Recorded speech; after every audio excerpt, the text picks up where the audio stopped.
Hello and welcome to episode 276 of the Random Nintendo Podcast. I'm Jason. I'm Angel. I am Kevin. And we've got a grab bag of a show for you on this fine March weekend. We're calling it Show Us Your Moves after one Captain Falcon, who just resurfaced on Switch Online this past week with F-Zero X joining the expansion pack. And I have some thoughts on that experience as someone who's never actually played that version of F-Zero before. But not to be outdone, each of you also have an older release you've got impressions of.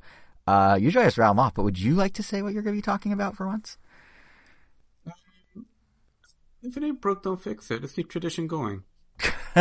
Okay, fine. Angel, you'll be discussing... I feel like I'm giving assignments. I guess I am. Angel, you'll be discussing Rhythm Heaven, but specifically, if I'm not mistaken, the Japanese Game Boy Advance original, right? Yes.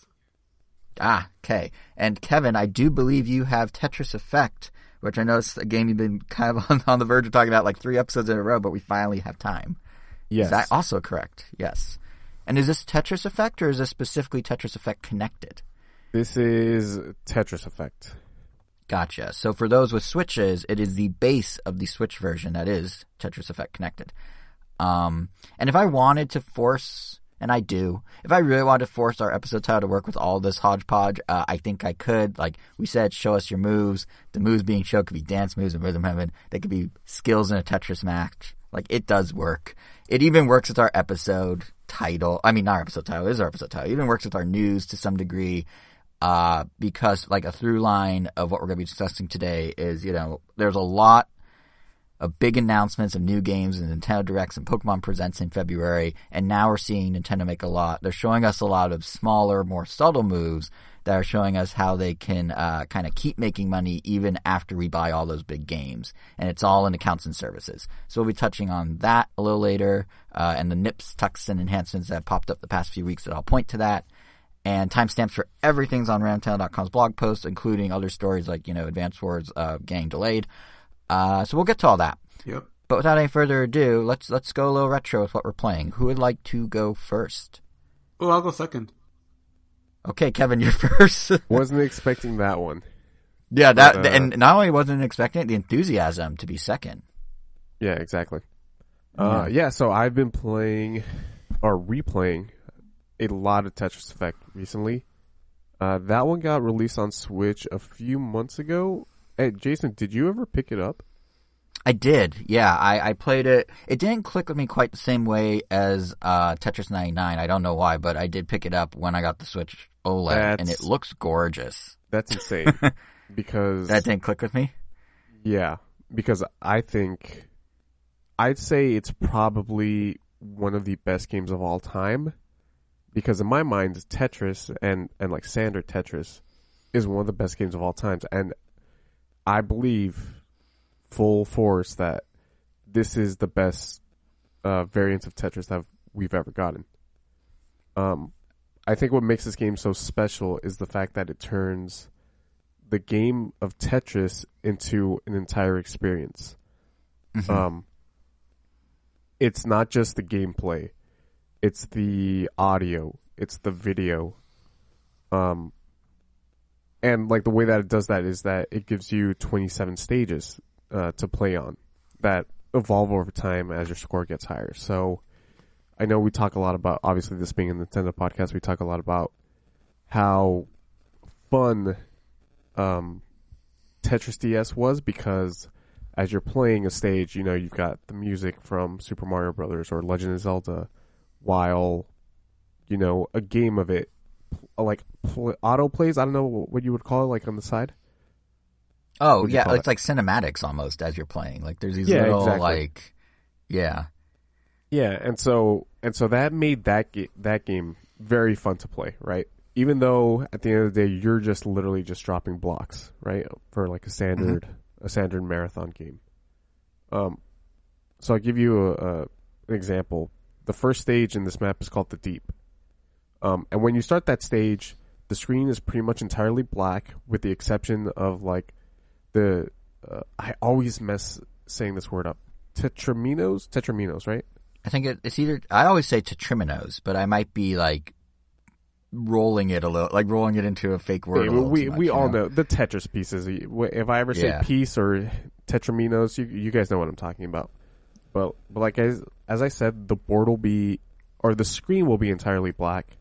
You have your tetraminos that are this bright neon blue, and then you have the outer edge of the playing board, obviously. And then, you have your time, your score, your all that little menu stuff on the side. But the entire screen is black. And then, as you're dropping your pieces, little particle effects will start like exploding in the background like fireworks. Just these small little boom, boom, boom, boom, boom. But then the longer you play, you'll start seeing little fish composed of these blue particles swimming around this black void.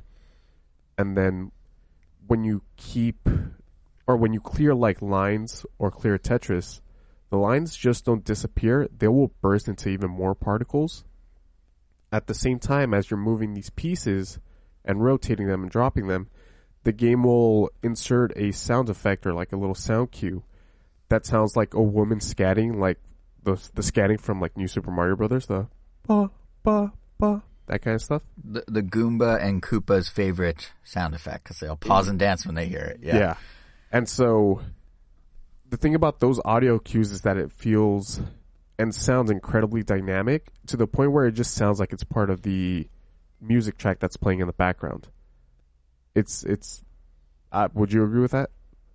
Oh, yeah. And I should clarify, when I said it didn't click with me at Tetris 99, it doesn't mean I didn't like it. It's just Tetris 99 is such a high, as anyone who has heard me gush about over the years, it's such a high bar for me. This just didn't hit it specifically. But yes, as an audiovisual experience and like this kind of like immersive thing, that's actually a great analogy. That's basically Tetris DS2 in terms of how it marries the puzzles with like just the experience around it and takes it much further.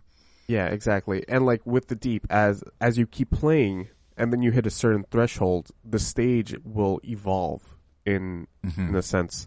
So I believe it's actually at a standard marathon game is 150 lines. So I'm pretty sure each map or each stage has 3 versions of itself, and that shift when you hit 50 lines and 100 lines.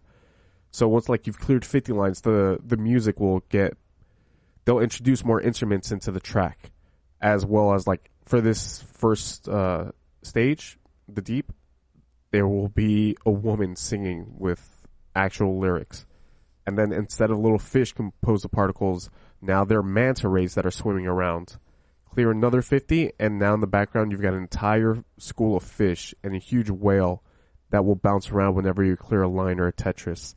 The song has added even more instruments and another set of lyrics and vocals. The woman scatting when like you move or spin or drop your pieces has now turned into like somebody hitting a piano. It's all so incredibly dynamic and so in tune. Like every aspect of this game is in tune with the other aspects, be it the visuals, the audio, the gameplay. How far did you get into the game, Jason? Did you finish the journey mode? Of the 27 like different board, journey mode does one for each board, right? If I remember correctly. So journey mode. Well, how far did you get? You don't remember? I think I did the equivalent of 10 to 12 different bits. I don't know if they're separate. I don't know what to call them, like stages, I guess you could say. Okay, yeah. And I do want to really quick mention, you said, the stages evolve. That kind of undersells it, I feel like. Like, it doesn't like, it's like it literally comes, I mean, the way you're describing how the, like, creatures literally get more immersive, more elaborate. The stage comes to life. Like, when you start getting into, like, combos and start clearing with some rhythm to it and really, are at those thresholds, it really, like, bursts into, like, this whole thing. It's like, Evolve almost sounds too tame for the extent it goes into. Like, it's really visually, especially on, like, again, like an OLED Switch, or if you have a nice OLED TV or something, it really pops. It looks really good. Mm-hmm. So, like, and it's not just, and there's different versions of this where I said the word particles a lot in that first stage. They're not necessarily always going to be a lot of particles being thrown at you. So, like, there's a stage called Downtown Jazz where in the background you'll have, like, the skyline of what I'm pretty sure is supposed to be New York City. And the tetraminos are orange this time.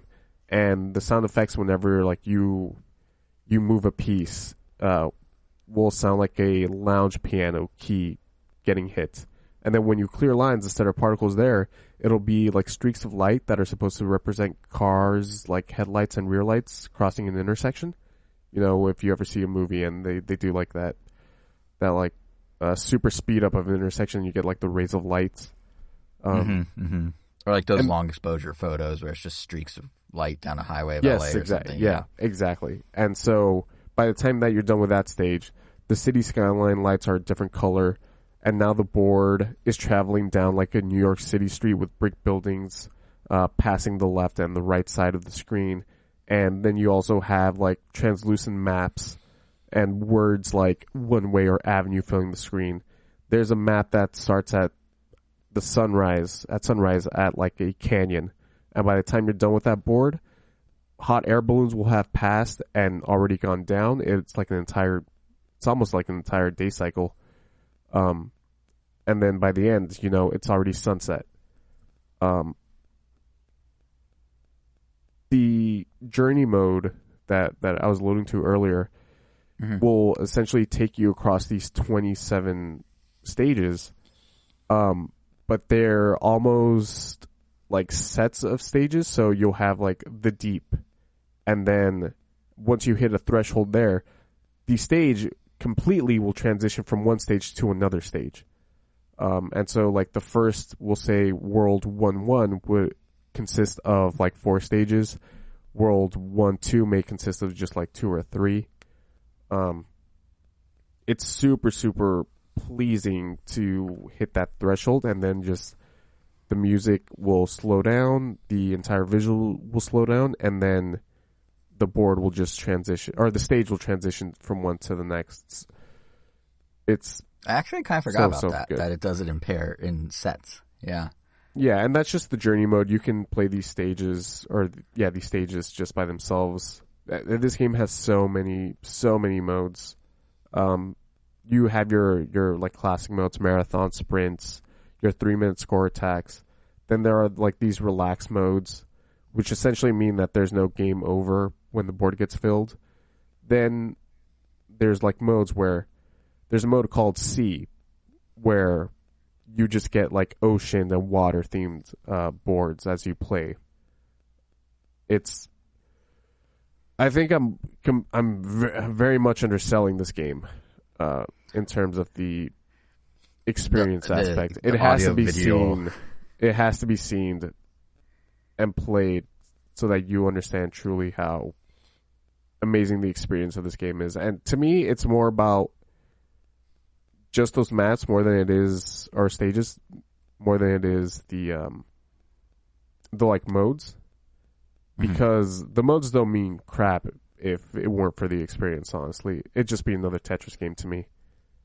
And I think that might be why it didn't hit as hard for me right away, is because I first tried Tetris Effect at E3 in VR, PlayStation VR. So when I got the OLED Switch and played it on there, it was already a little less of that experience. And I had like other stuff at the same time that just came out, so I kind of like pushed it to the side. But you describing, because you didn't play in VR, right? No, I played it in VR. You did? Okay. When I had my PS4, I played it back in VR. Okay, then yeah, that's part of it. Yeah, because in VR, and it's funny, we're like, yeah, it's on Switch, and it looks great on Switch, but in VR, it wraps around you when the particle effects happen, when the streaks of light happen, all that, it comes at you, it surrounds you, it does feel very immersive.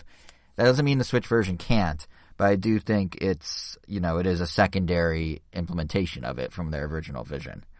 And that might partly, that and for me at least, I'm not great at Tetris. Like, I love Tetris and I love Tetris 99, but part of the reason I love Tetris 99 is like other factors can help me. I can like knock people out. I can do things that aren't just big combos. So that helps me get further. But with Tetris Effect, it is based on, traditional Tetris. So you just need to be really good at combos and stuff. So I don't always reach the like zenith of the experience, the best visuals. I'm like somewhere in the middle usually. And I think that also is probably why I lean more towards 99. But yeah, it is. Well, that's why you have the relax modes. That's originally I was going to make a crack at like, oh, this is the perfect mode for Jason, but I mean, those relax teed modes it up for you. Yeah, but those relax modes are that's what they're there for, so that you could still enjoy the experience, these audio and visual experiences, without having to get a game over. And I believe there's also like a theater mode that will the board and the information on the sides of the screens are gone, and the game will like not necessarily play itself, but you'll see the multiple versions or the stages, the evolutions of each stage, the three parts of it. You know, I may actually give it another go. I may circle back and try relax mode, because I did not try relax mode. I mostly was doing Journey, and then I was sort of dabbling in the connected feature, which is in the Switch version, which is an interesting idea where it's like you basically merge the boards with other players and you have this really like oblong, like rectangle, horizontally shaped board, and you're all kind of working together to do combos. But yeah, maybe I'll try relax mode, because the thing about what I noticed with Effect, and I don't know how you felt, Kevin, I'd be curious, is it's kind of like you do zen out a little when you play it, or you can very easily zen out. And I imagine like relax mode is that to extreme. You need to relax more than anybody. Oh, do I? There's also something that I didn't mention. There is a in the Journey mode, and this is Journey mode specific, and it's kind of disappointing that it's Journey mode specific. But there's this mechanic called Zone, where essentially it is there for you to get even something better than the Tetris, where the board will stop, or the board will essentially go, what's the word that negative, I guess, like where is it negative? You know what I'm talking about, right? I think so. It like you press a button it inverses the colors, right? Yeah, like exactly. Yeah. And so in that mode, you essentially you can let's say you've got about 80% of the board cleared, or not. You have 87 of the board filled, like perfect, right? You're just waiting for those line pieces to drop. What will happen is you drop in zone mode. You drop your line piece, and instead of those 4 lines getting cleared, you can still keep going. So, like, the perfect time to do it is when you're holding onto a line piece, and then you have another line piece coming up. That way, you're going to be clearing 8 lines in one fell swoop instead of just the 4. And I believe you can try to do up to 16 lines, and that's really cool, especially because, like Jason said, this is a very zen game, and that zone mechanic is even more zen than what is already this game. Yeah, yes. Like it like does like almost like Tetris bullet time in terms of like the effect. Yeah, it's really cool, like it's like a serene second for you to like do your advanced combo, which is another thing, again, because I'm not good with the combos, that like I need to leverage and learn that zone system better, because that was something I was kind of not struggling with, but when I was playing I was like, oh, this is interesting, but I didn't really like dive into it and figure out how it works for my lack of strategy with Tetris. So something I definitely revisit. Yeah, but yeah, Tetris Effect, it's one of my favorite games of all time, and like I said, I believe it's also one of the best games of all time.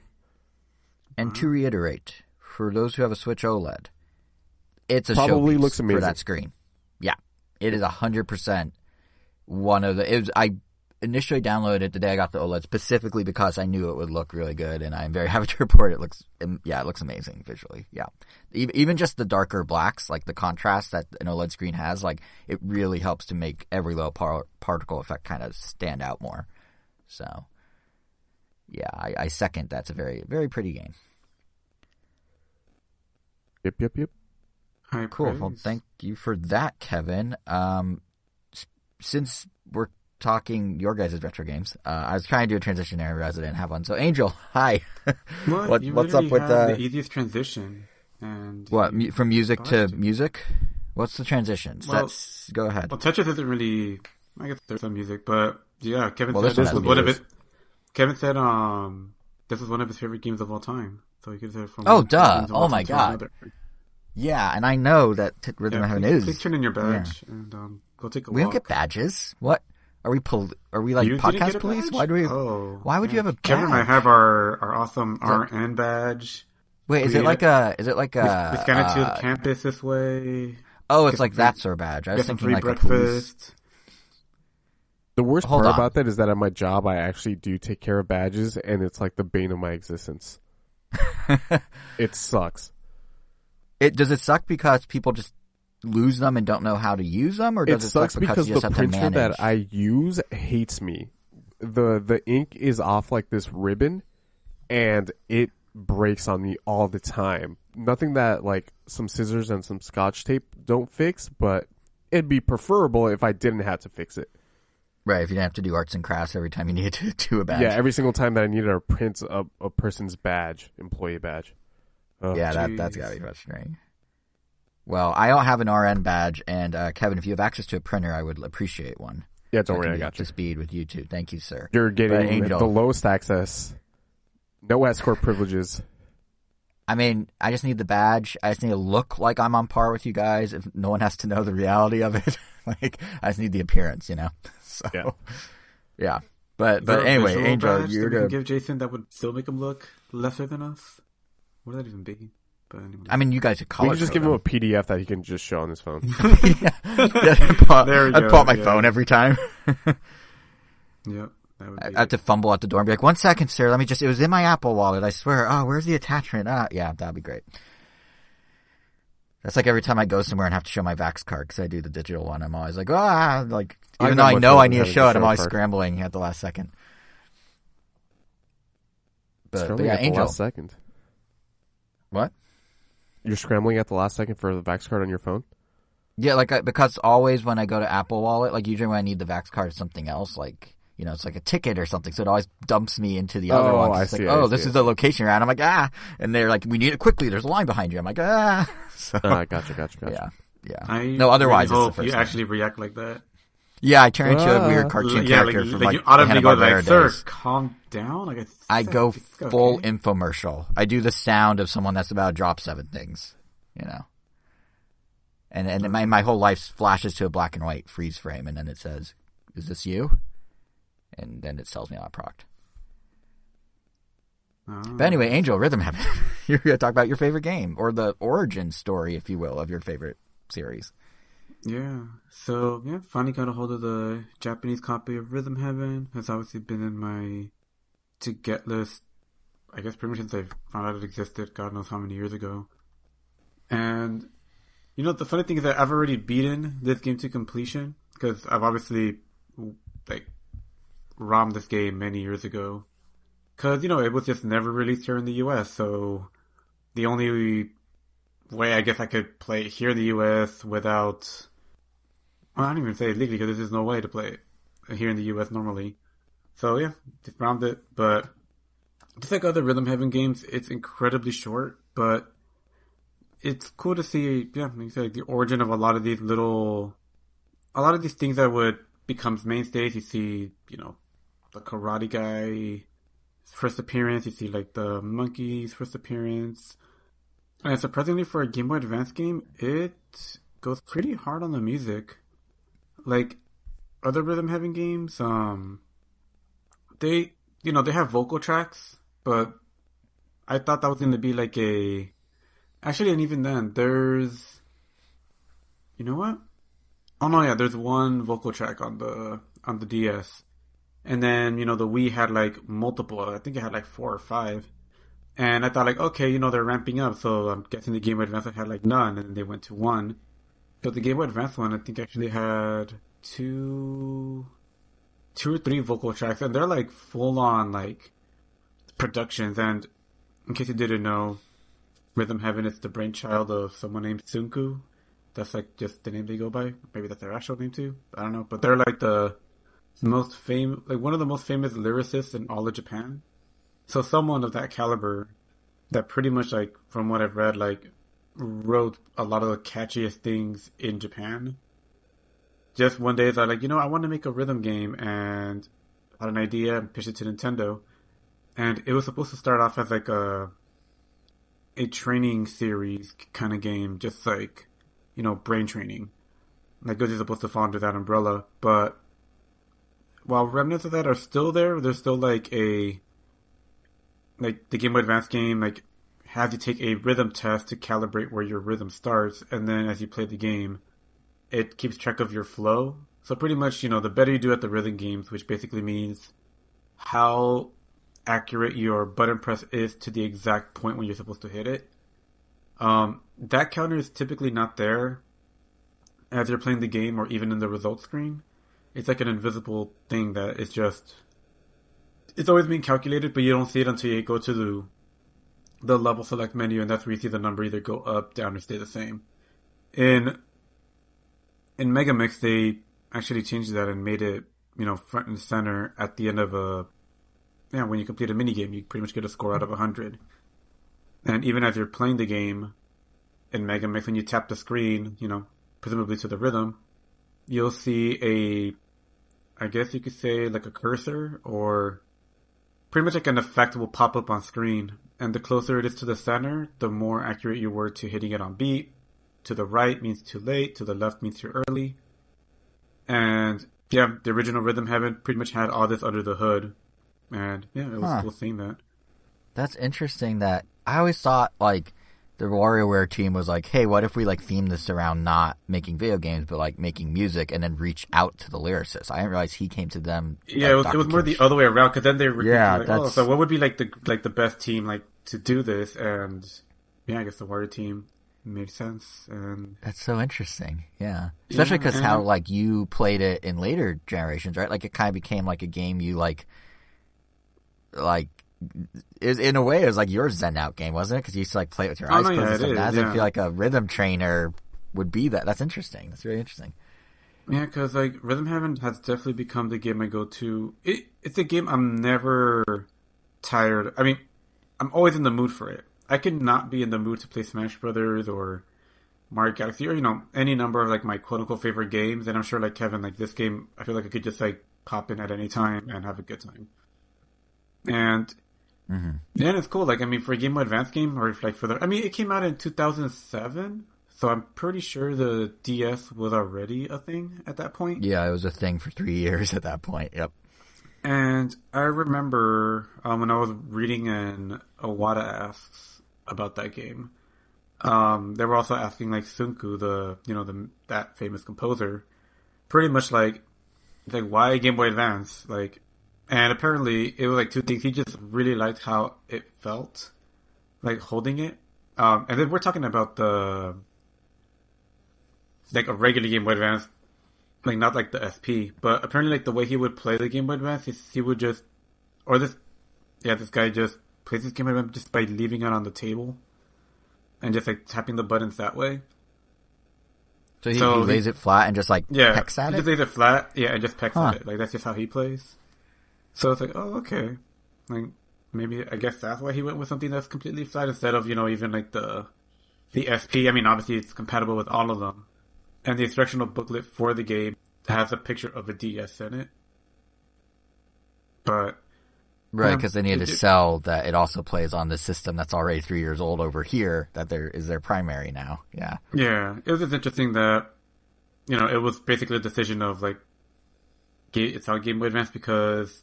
the creator just felt it better that way. And, they were already looking at the DS as a potential, like, for something they could evolve it on, and they obviously did. Not that long later, I guess 2 years later, or whenever it came out on DS.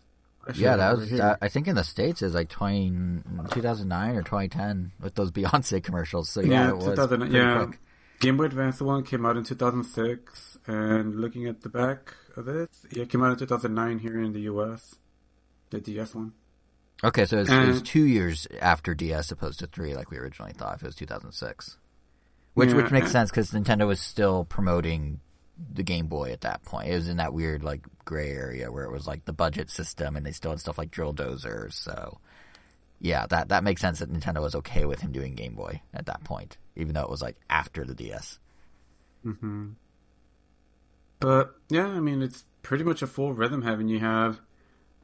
In this one, 5 minigames per every remix instead of 4 like you do in the other ones. Have a whole slew of little endless games, little toys.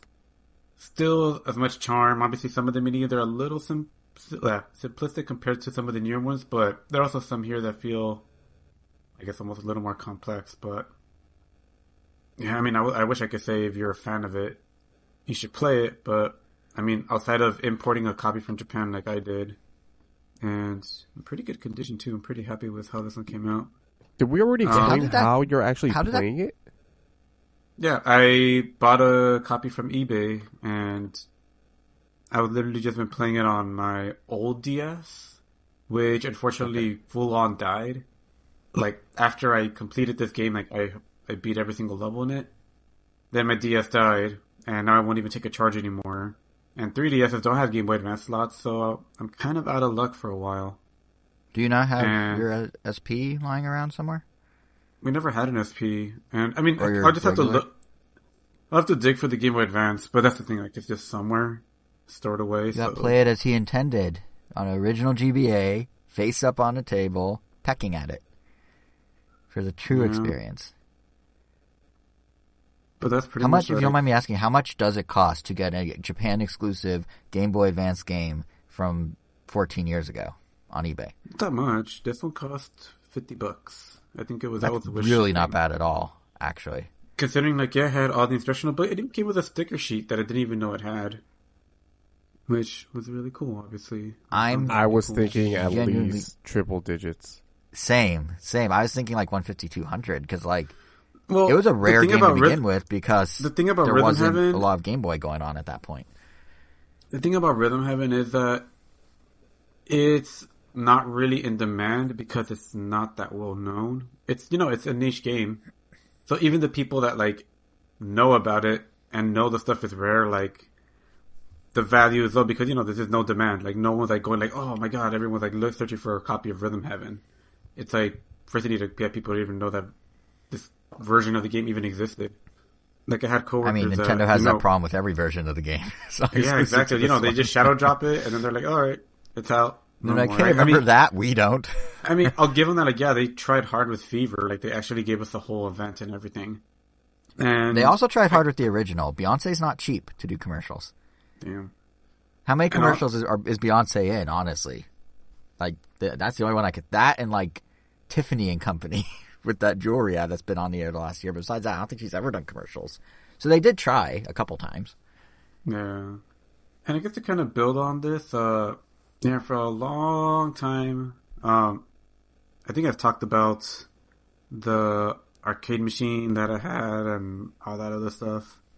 You've alluded. Yeah, so just like this one, I guess this time through the help of a friend, I was actually able to import the arcade machine of Rhythm Heaven because at some point, I think the arcade machine came out in 2008 in Japan only. It never left Japan, just like the Game Boy Advance game. And Sega was playing Rhythm Heaven internally, and they loved the game so much that, they asked Nintendo if they could port it to arcade. And they did. It's pretty much the exact same game, except they added multiplayer, which is cool. They added some new higher res, pixel art. So, it's still pixel art, but, it looks a little neater, a little higher res. And, yeah, I mean, that thing was probably just as hard to find as probably some of the rarer games out there. And even when it was out. Yeah, because even when it that was must out have cost you a lot more, right? than $50. $50. Not as much as I thought. Oh yeah, definitely more than $50. But yeah, like as Jason said, I bought the thing. Like a friend of mine found it, and I had a chance to get it, and I just went for it. I'm just like, you know what? I don't know when this opportunity is going to come up again. And I felt I earned it, so yeah, got myself an arcade machine, which is crazy. And My favorite part of the story that you didn't say is you got it, you plugged it in, and you went, yup, and then you unplugged it and didn't touch it for months because you didn't have a spot for it yet, right? So you literally have just been like looking at an off machine going, yup, for like months now, right? Or have you finally plugged it in? Is it actually up and running for real? Yeah, so as Jason said, like, we didn't have, I mean, when I got it, I wasn't even expecting it to be there.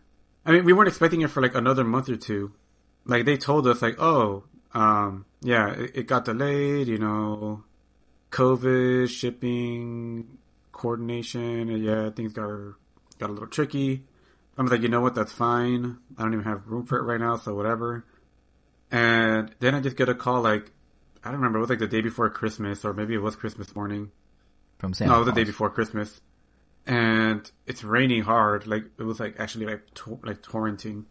And yeah, like I get a call from a friend and they're like, dude, they're on their way. They're like on your street. And I'm like, what? And they're like, oh, the machine. I'm like, what the heck? So, I had to just make any kind of room, just move stuff aside. And luckily I was able to make some.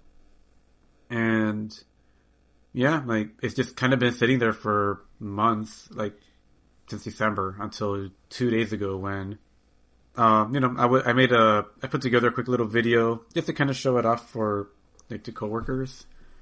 And yes, I finally had a chance to play it. Like I still didn't really have room, so it's like still stored away now.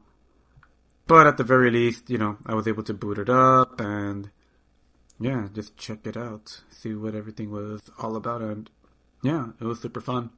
The buttons feel great. Like I'm happy that it's actually like super responsive. I mean, not that I was expecting it wasn't going to be, but I've just been trying really hard to play this game for such a long time that I've, been trying to use emulators. I even got like a little cube thing that you put Game Boy Advance games in just so you could play them on your TV. And it works, but it just has some delayed input. So I'm just going to have to wait for like my analog pocket to play the Game Boy Advance one. At least some more. But yeah, the arcade machine. Yeah, super fun, super loud. I love that you could like... I finally figured out how to set it to free play so that I can actually play it because the other way I would have to dig for yen and use it like a giant piggy bank. But yeah, I mean, it's pretty much think of how rewarding it would be just on a TV and louder. Think of how rewarding it would be if you did have to pay, and then at the end you like beat the arcade game wherever you open it up, and there's like hundreds of dollars back to you that you could go spend on something else that you kind of like wrote off. Well. Wait, say that again? Sorry. Oh, no, I was just saying, think if you did leave the yen requirement on and then you get through the arcade machine, you get through it, you beat it, and then all that money that you wrote off is now, it's like you won a jackpot. It's like a casino game at that point. You got hundreds of dollars back. That's what you should do. I mean, you have to go convert a bunch of dollars into yen, but, you made the right choice doing free play. Don't get me wrong. Yeah. And yeah, that's pretty much the life of that arcade machine, which obviously ecstatic to have, and yeah, can't wait to. Well, I don't even know. Just can't wait to play some more. To have it actually just regularly plugged in. Yeah, eventually, but yeah, that's. I still want to try it sometime. A little ways from now. Put it on record that I want to try it sometime once you have it set up properly. I hear you. Wow. I wonder it's how like, much yeah, man, come on over. It's like, I acknowledge your interest. I hear you, and I acknowledge you exist. Thanks, buddy. I'll take what I can get, because that seems to be all I'm going to get, so I'll take it. But, it is kind of interesting. I didn't think this was intentional at all on our part, but how we've been discussing these games... both Tetris and Rhythm Heaven is kind of a way to like zone out or like wind down. They really are a good pair of like comfort games, which, I feel like comfort games both like a genre, but also a concept that really seems to stretch across any number of genres, especially based on, we have puzzle and music right here. Are there other games for you guys that you find to be like comfort games or games you can come back to to de-stress at any time, or are these kind of the pinnacle for you of that idea? I think so. I can't really think of any other ones. Yeah, I think I would have to say yes. Yes. All right, we got one emphatic yes. Kevin, do you have any other like go-to comfort games besides, Tetris Effect, or ones you could just zen out to? Not even on Nintendo, just in general. It would probably I would have a bunch of them. Tetris Effect obviously being one of them. Yeah. Weirdly enough, Bloodborne would be one of my Zen games. Huh. Yeah, and then I don't know, something like Resident Evil 5 would probably be a comfort game just because I know that game like the back of my hand, and I know where everything is, and I know where I have to go, and so I just... When you say comfort, you're not are you talking about like zoning out completely, or being in like a state of zen when playing it? I think just, yeah, like I said, like just some, like an escape, a de-stressor, and that's what I mean. That's what I'm saying is like, there is like comfort games, like Stardew Valley is considered like a comfort game on one level, but like, it can be anything really, right? Like, oh, then in that case, Mini Motorways, which I still don't think has been released on Switch. It's coming, but I don't think it's there yet, yeah. Yeah. Mini Motorways absolutely is like my one like Zen game.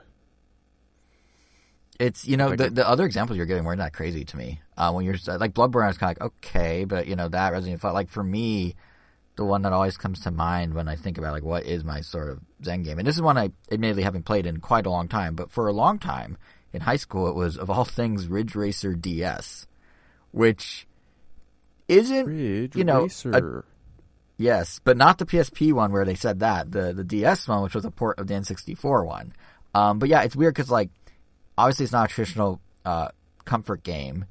Both A, because the AIs, like the CPU racers, are annoyingly difficult at times, and B, it's not even that great of a game, like technically speaking, because it was basically a port of Ridge Racer 64, but it had, I think they added some like themed cars for Namco and Nintendo IPs, and I guess there's like touchscreen steering. I use the D-pad still, so I don't really remember. But the reason I say Ridge Racer is like in a way, because it didn't have any bells or whistles, it was just like Ridge Racer 64, but on another device. Like, it was just, moving forward, moving fast, drifting, trying not to collide with anything, actually to the point where, like, the physics were bad enough that even on the DS it's kind of ridiculous, and if you hit a wall, that was it, you were done. But you stay on track, you're okay. And because that's all there was, it was easy for, like, teen me to just get in a zone, steer, drift, drive, no power-ups, no real variety of track obstacles, just steer, drift, drive. And I have these memories, like, in the high school years, like, sitting there on my DS, often on, like, a Friday night. My dad's watching, like, a late-night commentary on the Iraq War or something. And I was just, steer, drift, drive, like, being in this sort of zen state with the game, even as janky as it was. And I have no idea if it would hold up whatsoever if I were to revisit it today. My guess is a big old nope. But at the time, like, it was my comfort game. It did for me, like, kind of what Tetris Effect or Many More Ways does for you, or what Rhythm Heaven does for you, Angel. And yeah, as I think about it, it is interesting that, like, the idea of a comfort game, because, Ken, you were even asking, like, well, what do you mean? Do you mean, like, well, a comfort game is traditionally or something we zen out to? And the fact that, like, both are true, like, everyone can get in their zone in their own way, like, that's, for some it's going to be a sports game. For others it's going to be shooters. Like, it's just interesting that can happen, because because it's so diverse for each person, and not to get ahead of our what we're playing segment here with news, since we'll get to news, and I still want to talk about F-Zero X myself, but I have to imagine this comfort game thing is why there was some pushback from a subset of people to Nintendo's decision to indefinitely delay Advance Wars 1+2 Reboot Camp. They cited it as due to real-world events, which translates, to the Russian invasion of Ukraine.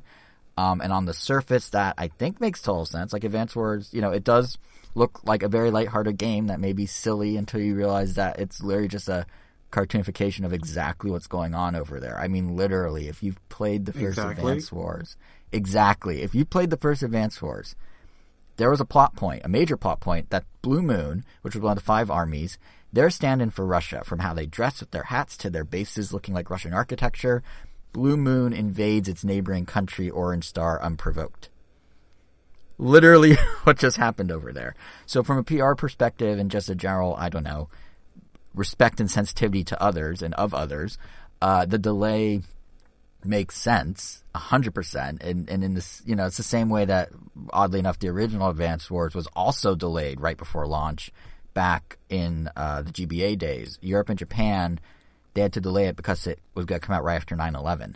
Here in the States, it actually came out the day before 9/11, so it kind of sidestepped, sort of. But, like, series has bad luck in general. But, like, just, I think we can all agree it was probably the right move to delay it, right? Like, it feels like something that'd be kind of touchy given how close it is to the real conflict. Yep, I would say so. Yeah, but I will say, I think folks who wanted the game to stay on track aren't necessarily all in the wrong. Like, it was trending on Twitter, like, nationally for a while after it was announced and the delay. And I'm sure a subset of them just don't care about the broader issue at play and want their, their gosh darn video game or whatever.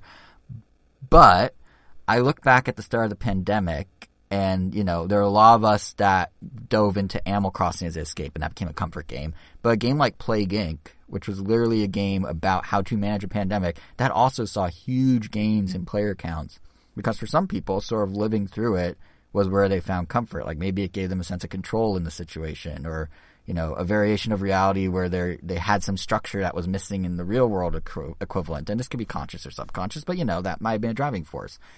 If you look back at the Iraq War, like Call of Duty Modern Warfare really rose to prominence in the midst of the U.S. having its own Middle Eastern conflicts that were essentially being recreated in the game.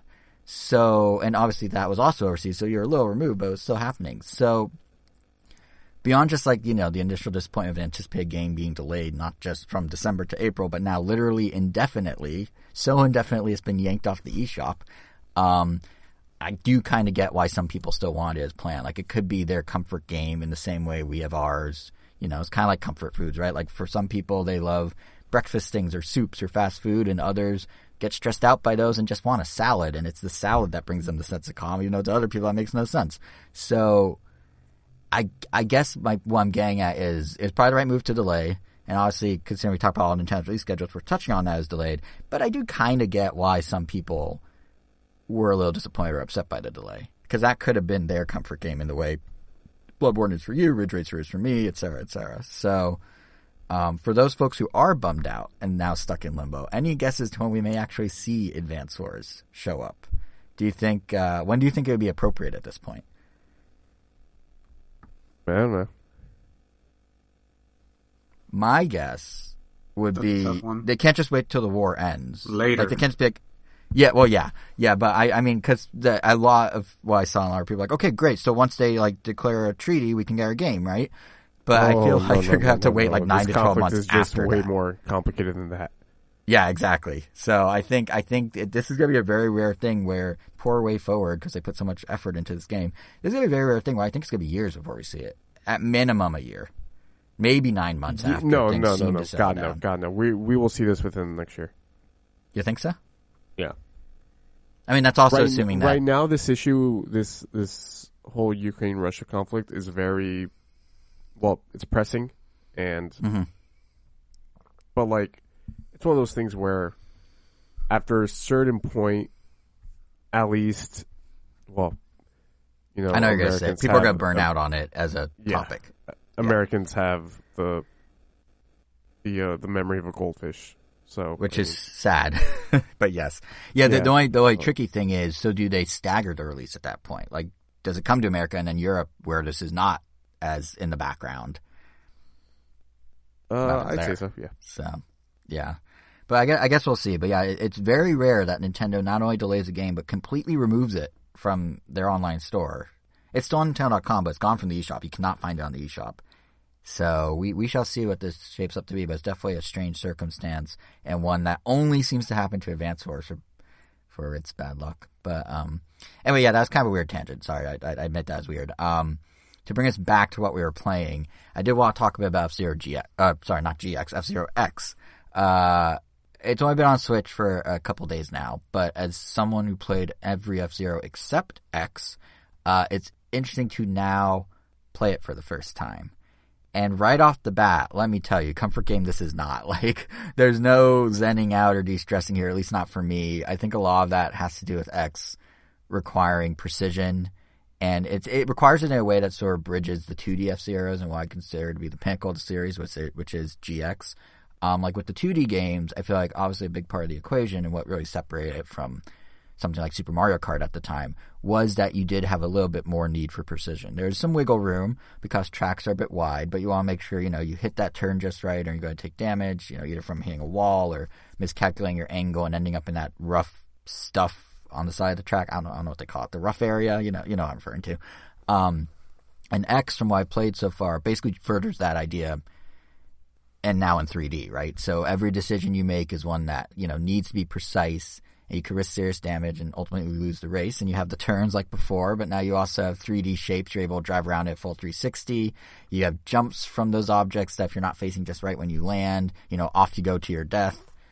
You have, the spin attack now for the first time and side attacks, which, let you make the risk assessment of whether trying to knock out an opposing racer will give you an edge or cause your own demise. And it's a very split-second thing you need to do, especially in X's Death Race mode, where you're tasked with knocking out all 29 of your opponents as fast as you can. It's literally like the concept of Battle Royale before Battle Royales were even a thing. So that's kind of cool to see. And it's all, just this neat evolution of 2D F-Zero. And as a first pass of that idea back in the 90s, it's very good at it. But I'm coming into this after having played F-Zero GX, and that to me feels like a refinement of all these ideas, except Death Race. Death Race somehow didn't make it up into the sequel. But like the 3D shapes, the precision-based driving now becoming even more of like split-second impulse things, thanks to, how GX had a better sense of speed and some forking paths and whatnot on the tracks, better physics overall. Like GX just took it further. And it kind of reminds me, Angel, I almost finally understand why you don't like Star Fox 64 as much as other people. Like, because you came in with a later Star Fox game, right? So, like, here's this thing where you come in when the franchise already evolved further, and now you're going back to an earlier thing, and you don't see the appeal of the earlier thing because you know what the later thing can do, right? Like, even if you play later 2D F-Zeros, like GP Legend, which is a very overlooked Game Boy Advance game that is very good. It's based on the anime that lasted all of, like, a year. But anyway, they actually 2Dified some of the narrower track split-second stuff you got in GX. So that's there, but somehow an earlier 3D version like X doesn't have that. So it's like X, if you're coming into the series at a later time, feels like it's missing some stuff. I will say where I think it differs from the... Well, I was going to say, I will say where I think it differs from the Star Fox situation for me is that Assault sort of sheds some of the score attack arcadey replayability of 64. Like the on-foot stuff doesn't have the same like score attack vibe as anything that's on rails. F-Zero, I can see as a plus, but yes. Which you could see as a plus, correct. But if you're coming into Star Fox with, it's a score attack arcade shooter thing, it's a different perspective on it. But with F-Zero, I feel like when they went from X to GX, really it's one-to-one. It's just more of the same. Like, they introduced new ways to feel just as twitchy. Star Fox actually expanded past pure score attack arcadiness. So that's kind of where I see there being a difference. But I now do appreciate on some level how you feel about Star Fox that maybe I didn't before. But the other thing that does take some adjustment with F-Zero X for me were the controls, which are sensitive, to say the least. If you're using a regular Switch control stick like the Joy-Con or the Pro Controller, it is pretty sensitive. You can see it for yourself in the most blatant way when adjusting your vehicle's balance. Like right before each race, you can pick top speed versus acceleration. And if you nudge the stick just a hair, it flies all the way to the far side of that like spectrum. Like you have to use the D-pad to actually granularly like pick where you want to be. Otherwise it's extremes. And I feel like the controls really kind of highlight, I don't know how to word this.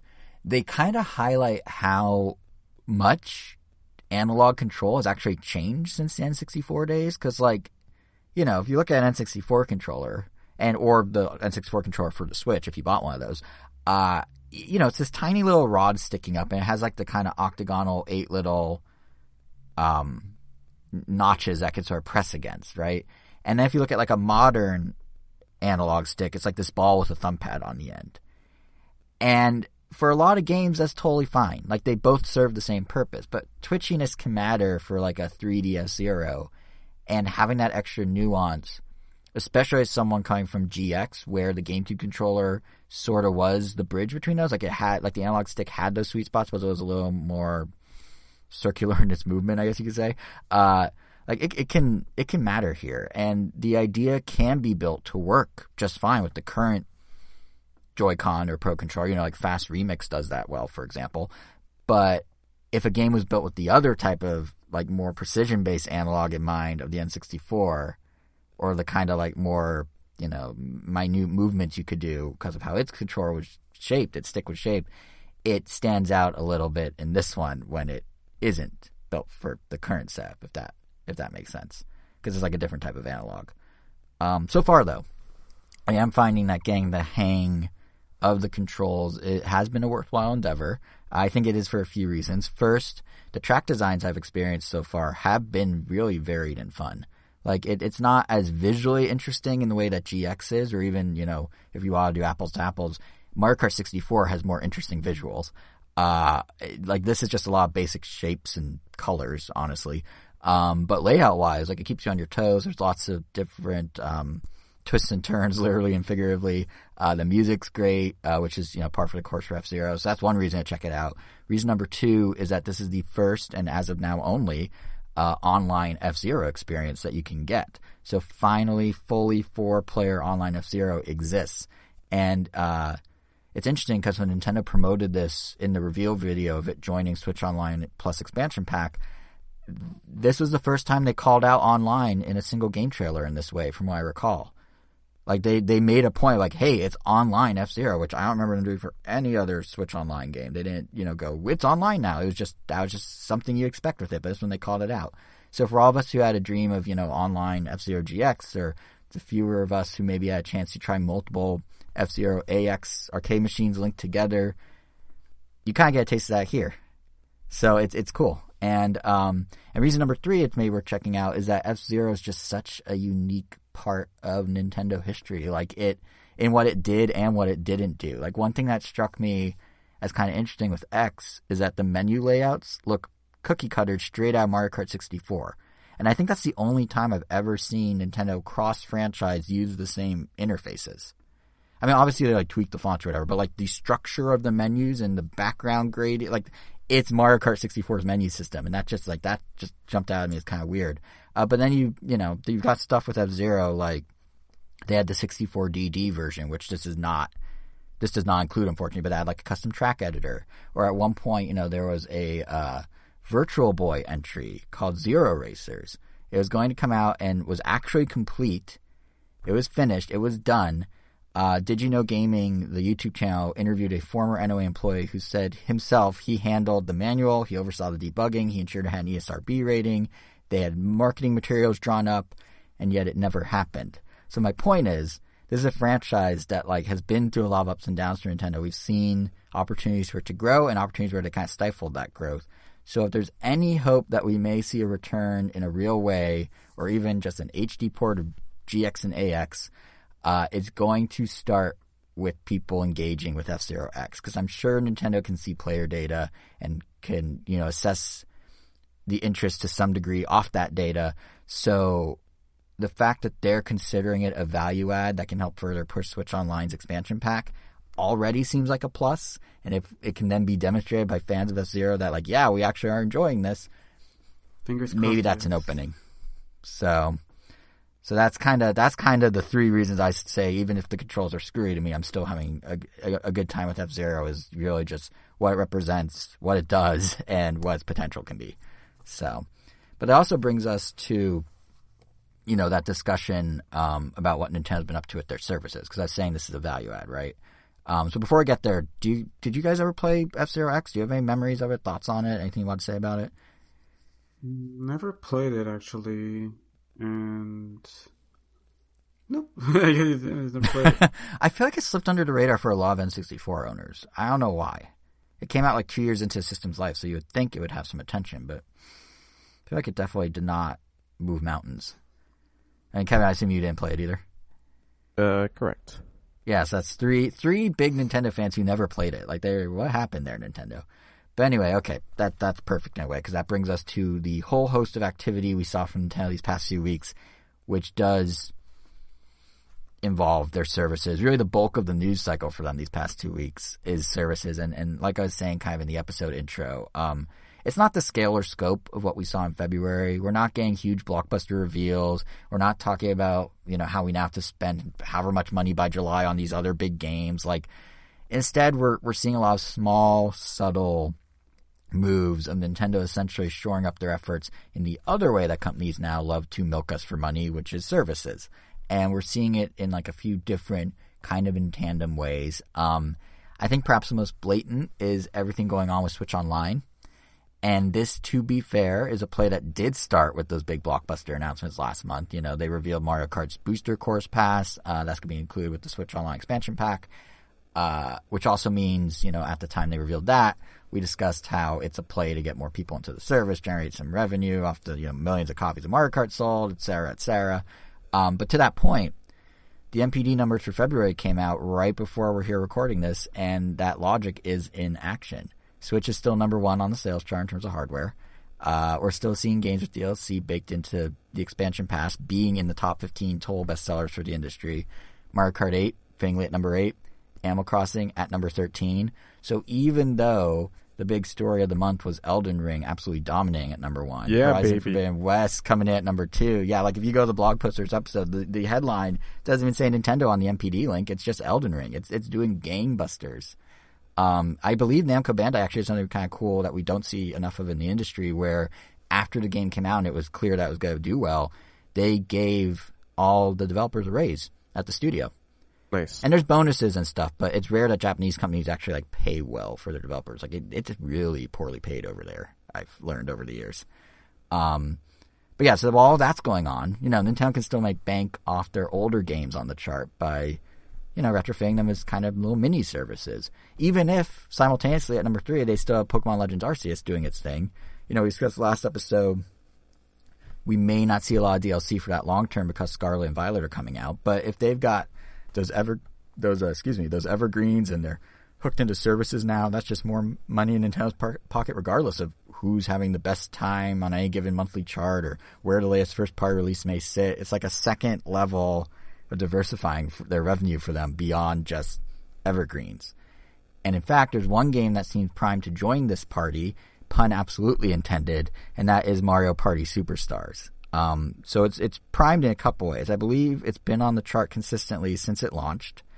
I think in February it was in 13th place, which is up 2 spots from where it was the prior month. And I know we always said we thought Super Mario Party would get DLC, and then it never really did. But there's actually evidence it may happen from Superstars this time around. First, data miners way back when it came out in October found references in the code to potential additional boards. They may be test boards. They may be some placeholders for the future. Hard to say. But then last week, someone in the Mario Party subreddit, which I recently learned was actually a thing, shared a screenshot of a YouTube advertiser survey that they received that asked if they plan to buy DLC, what would they buy next? And the options were the tracks from Mario Kart 8, Happy Home Paradise for Animal Crossing, somewhat randomly Hot Wheels Unleashed, and then Mario Party Superstars. So if DLC were to pan out, what would you guys say, as we are all, I'd say, enthusiasts of this version of Mario Party, what would you say is more critical at this point? Do we need more boards? Do we need more mini games? What's the piece that... Boards. There's more than enough mini games. Just give us boards. That's what makes it fun to revisit. If you give us mini games, if you give us boards, give us 2 mini games. I'd be fine with that. I'd be fine with no mini games, but boards. Would you want... So when I think of boards, I think they need to find ones that have gimmicks in the same way that the current ones do, right? Because each board has its own hook in Superstar. So would just more of the same boards work, or does it need to follow that path and we need to have a different... I don't think it matters which ones, but if we're picking favorites, they gotta give us at least a Bowser Land of sorts. Because some of the early Bowser Lands from the N64 were great. Mario Party 2's Bowser Land had the rotating paths, which, may be too similar to the Woods one, so they may not pick that one. But I don't know. Or they also have so many from later Mario Party that they could branch out to. So yeah, I weirdly would be curious if they do ones from Island Tour, just because no one Island Tour. Island Tour sold well; it sold a few million, but I feel like it's the weird black sheep of the Mario Party lineup. It'd be interesting if they somehow were able to integrate some of that stuff into the core game. Because even when they talk about the history of Mario Party, they don't even count Island Tour. They say there's 11 Mario Parties or 12 Mario Parties or whatever, and they leave that one out, even though it's a full-fledged but portable Mario Party. So I'd be interested just because that would be something entirely different for so many people. But yeah, Bowser Land makes a lot of sense, I think. Kevin, are there any boards that you are itching for from the memory bank? I'm trying to think. Something for Mario Party 4 I would like. That's because I'm a Mario Party 4 guy. Right. I They won't do it, but I would love if they somehow brought back the costumes from Mario Party 2 as part of the DLC. Like, it makes no sense for, like, how their whole expansion pass DLC strategy works, or they just, like, you know, expand the current game offerings in very, like, easy to explain pieces that can be broken off should you cancel your subscription. And costumes would kind of be weird because they would also go back into the main game. But that would be kind of cool, I think, if they somehow got the cowboy outfits and the spaceman outfits and all that, the astronaut outfits back. But yeah, I mean, this DLC, to be clear, it's not foolproof that this is going to happen, but it does make sense. Like, if you look at what type of games are getting DLC that are also included in expansion pass, like those or expansion pack, I mean, like those DLC offerings are just like tacked on, you know, they're all the long tail sellers. And then you look at the speed with which Nintendo is increasing the value adds for Switch Online. I mean, we went from 6 to 8 weeks between N64 games to, I think, 2 between Majora's Mask and F-Zero X. We now have the Mario Kart Booster Course Pass. You know, it was announced 3 months after Animal Crossing. Getting Happy Home Designer now is coming out 8 days after F-Zero X. They just yesterday, as of this recording, rolled out the latest game trial program for Monster Hunter Rise, and that happens now through 17th. Like, there's what feels to me like a clear escalation here with multiple simultaneous benefits for subscribers. And I think we're going down that path where more and more stuff's going to get piled into Switch Online. And it pairs well with the new, like, little things Nintendo's been doing to add more value to their subscription service just as a whole. The biggest small thing that they did was this new mission and reward system that ties into Switch Online and My Nintendo. It got zero fanfare when it was released. They launched it literally in the middle of the night. They never tweeted about it or anything. Are you guys familiar with it at all? Have you poked around? Do you know about the mission reward thing? I know of it just because you tweeted about it, and that's about it. So I did Nintendo's marketing for them on that one. Yeah, okay. Yeah, well, I remember seeing your tweet and thinking, like, wait, can't you mix and match the background colors already on the Switch? So, sort of, yeah. So let me walk through basically the whole setup here, because I suspect a lot of people don't know about it, and I also suspect, because I was confused by it first, that Nintendo did a poor job of explaining it. So basically, it is a digital extension of My Nintendo rewards that are already in place. So for those not super familiar with it, there are 2 types of coins you earn based on how you engage with Nintendo as a brand. You get your gold coins when buying games, and those are then exchangeable essentially for discounts on future eShop downloads. You get platinum coins by doing other stuff. You know, they maybe hide things on a game's website, which is a very transparent ploy to get you to read up on a specific game, or they have you log into one of Nintendo's mobile games and complete a task, and you get the coins, you know, all that sort of stuff. And those coins, the platinum ones, are redeemable for various physical and digital rewards that they put out through My Nintendo. So phone wallpapers, which I never understood why they charge coins for a JPEG, but phone wallpapers, you know, the annual physical calendar standee, the WarioWare pins, Pokemon Snap postcards, Master Sword, like pop sockets, you know, all that stuff that you can get with points. So what they did is they took all that and they dumped it onto the Switch directly, but only for paying Switch Online members. So yeah, Angel, you're right, we can do backgrounds, but this is like one step further, only for Switch Online folk. So now you can complete rewards on your Switch for the first time. That includes stuff as simple as playing an online game once per week, or booting up a certain NES or Super Nintendo game that they tell you that's already, you know, in your subscription anyway. And then, ta-da, you now have 10 or 30 more platinum coins or whatever, and you can use those coins towards the same prizes as before, physical items, JPEGs that shouldn't cost money, you know, what have you. But they now also give you the option to quote-unquote purchase custom elements to generate exclusive player icons for your Switch profile. And these are more than just changing the background color on your Mii. These are foreground characters. These are background patterns. These are picture borders. You can mix and match, and they're going to rotate them all. So right now there's Mario Odyssey ones. There's 2 sets, each available for 2 weeks. And then there's Animal Crossing ones, which will change every month to offer whichever character has the birthday or whichever set of characters have birthdays that month.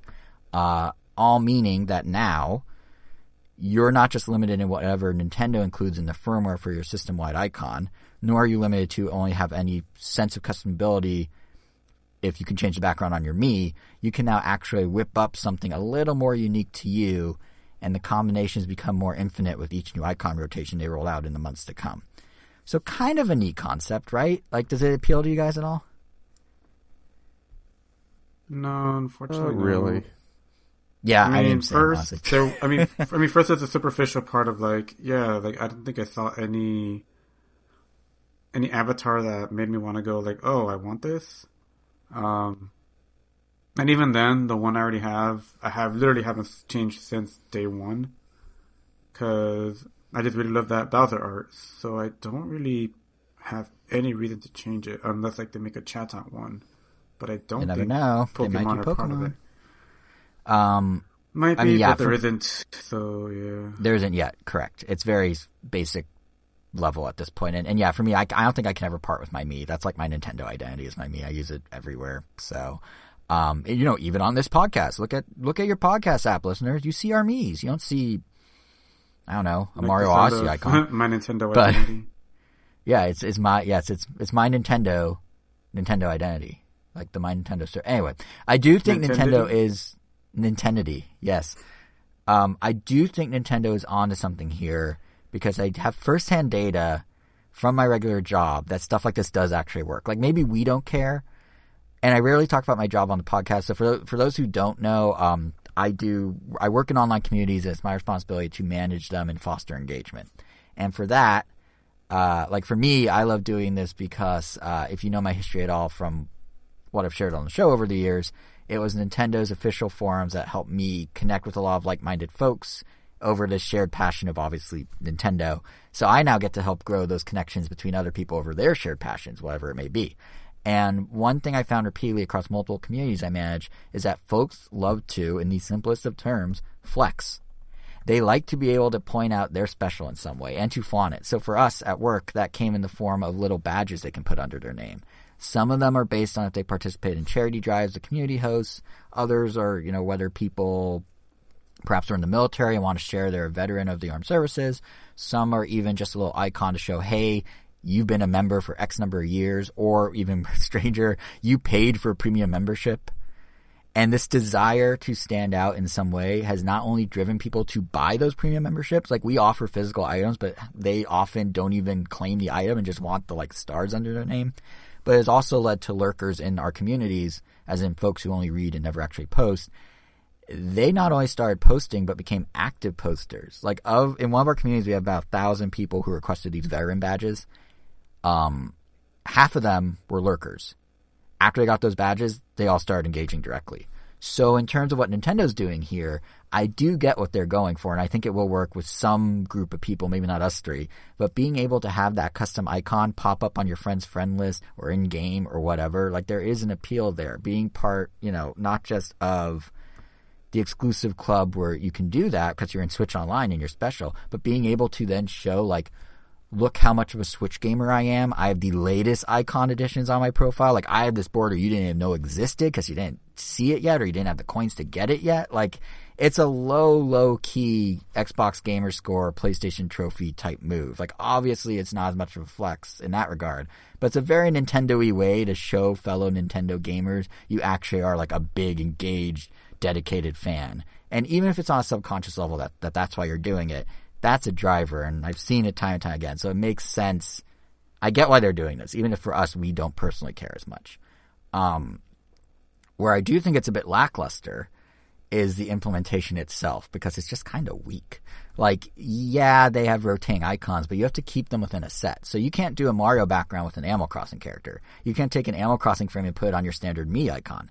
In fact, Street Pass, I would say, did this exact idea so much better so many years ago because they let you dress up your Mii with outfits based on other games. So you were able to kind of marry your personality with, your favorite game. And like the icon shop for Switch here, you still had, even with the Street Pass, you still had ways to gain new outfits, some limited time, some were rarely available. They had all those mechanics in place, just felt a little more fleshed out than you can put a border on your JPEG. But even if the argument, let's say it's not about trying to do a Street Pass thing. Let's say it's just trying to bring some personality to your Switch, right? Like, not just to your avatar, but just to liven up your Switch a little and let you customize something on it for really the first time. If that's the whole concept, with, the icons kind of shaking up the sterile interface, then sure, like I see how they are kind of mirroring Badge Arcade on the 3DS and implementation of just, here's some cool JPEGs that'll spice up your experience. But at the same time, it doesn't have the freedom that made Badge Arcade on the 3DS so cool. Like they there you can mix and match wherever you wanted, anywhere on the screen. Like, it could be in the regular icon structure, like along the little pegs on your menu, or it could just be slapped somewhere. Like, you need to stay in the icon here, which makes it so rigid that it doesn't feel quite as fun. Like, it's just kind of like, I don't know, like it feels sort of like its hands are tied. I do think the other downside, and obviously I've given this way too much thought, but I do think the other downside that's perhaps a bit silly, but feels like a missed opportunity, is that there's no way to necessarily notify you of new icons being available. You're supposed to remember that come April 9th, Mario Odyssey is gone. But 2 weeks before that, it's rotating some other Mario Odyssey images in that are different from the ones you just saw. But only once a month, Animal Crossing's going to change too. Like, it's a lot of things at once. And the 3DS at least had its notification light. So if you weren't on your system, you'd be like, oh, something's up. And they can theoretically leverage the Switch's notification light around the home button that's currently used for only, Ring Fit Adventure, I think. But I'm thinking, like, why not use the Switch Online app? In fact, why not give full access to missions and rewards from the app? And then allow for push notifications if people do want to know when stuff rotates. Because, like, here's the thing to me, and again, I've given this way too much thought. The benefits of these icons are kind of twofold, right? Like, there's a reason Nintendo's doing this. First, obviously, they want you to feel the urge to flex, like I was talking about. So they put up, they put it behind a paywall. They get you to subscribe. That's money right there for them. But they want you to keep showing off. They want you to keep buying icons with coins, to stay subscribed and re-up when it's renewal time. And if you need to get coins, you need to do the missions, which you need to be on your Switch for. So I would wager that it won't be long. I would bet you that, they're going to start having missions that tie into new releases. Race in your first Mario Kart Booster Course pass track this week for 30 coins. Or if Nintendo wants to get real wild with its data tracking, use mouthful mode in Kirby and the Forgotten Land for the first time for 10 coins. That sort of granularity, they do that in their mobile games already. Those are sort of missions mobile games had. So it is possible. And then providing a way to put those missions in front of people on their phone, by choice of course, but to provide that option to get people not on their Switch to go to their Switch, that seems like such a no-brainer to me and an easy way to gain extra exposure for newer games and projects. So the thing I keep thinking about is one of Reggie's, and I think former Nintendo president Kimishima, the stopgap president after Iwata passed, I think one of the things they always used to like to say was that Nintendo's always competing for people's time. And this, time's not just in other games, it's movie streaming, it's web surfing, Angel, it's literally we only have so much time in this world that you love to say. So seriously, like, why not reach out to people when they are not at their Switch and they are doing other things with app notifications? I guarantee you there's people like me who fall into the camp where we'll leave those notifications on or we'll turn them on, and we may act upon what we see, but will I, a diehard who literally co-hosts a Nintendo podcast, always be drawn on my own volition, or by my own volition, however you say that, to go check the missions and icons myself? No, there's no chance I'm going to do that. And even if you don't care about the icons, the missions still get you physical rewards. And am I going to check? Nope. But I think a notification like that seems like a no-brainer. That would draw me in sometimes. And I think it opens a whole world of options to them at that point. Because one other thing Nintendo did these last couple of weeks, it's a very small value add for Switch Online. But since our last episode, they revamped the app. Has a new design, faster access to voice chat if you're one of those weirdos who's still using it in 2022. But most notably, you can also view your friends list to see who's online. The first time you can do that. You can't message them or invite them to anything, but you can know if they're there. So to me, the next logical step, and what I have to imagine it's laying the backbone for, is more accessibility to your friends list. I'm not banking on messaging, but I think allowing phone notifications that someone invites you to a game, that might be sort of an interesting way to get people to come back to the Switch. Like, obviously, right now it requires you're also online in order to get an invite, but the app has this little thing already. The update includes this tiny little thing. You can change your online status from within the app right now. So you can go and tell people you're online, even if you're actually not online. So why not let people have a way to always reach you for a game? Why not just let you invite folks that way? You don't have to necessarily be able to accept in the app or launch the game from the app. That'd be weird. But just to be able to know there's a buddy who's like, hey, do you want to join us for Mario Kart? And they can walk over to your Switch and start playing. Like, I don't know. It just seems like a no-brainer. And along the same line of thinking, like, what about accepting or rejecting friend requests or viewing a friend's full profile? Like, as it stands with the update they rolled out just recently, you can see what people are playing at the moment. So why not go one step further and show us the full play history? I mean, like, literally, why not? That's more opportunities for people to jump into game listings, maybe make a purchase. Essentially, what I'm saying is I've given up that we're ever going to get messaging on this thing. Like, Nintendo clearly thinks we just talk to people elsewhere. I mean, the update also included a baked-in way to copy your friend code to send to someone, which means Nintendo knows we're talking to people elsewhere. But there's still a lot they can do to add further value to the service beyond just, like, what they've done. Like, this feels like it's like the opening silo to a potentially, like, cool, cohesive experience. Is there anything in the app? I know messaging's a biggie, but is there anything in the app that you would want to see at this point? Or have you just wrote it off completely? Like, is there a way you want to connect to Nintendo? The app is kind of dead to me. I haven't really thought about it in a long time. Frankly, same until they start doing updates. Yeah, and even then, even these updates, nothing has given it value to me. Yeah, I don't know. I just can't really justify using it. I never downloaded it, so I don't know if this is already a feature. But when you take screenshots or videos on Switch, do they show up on this app?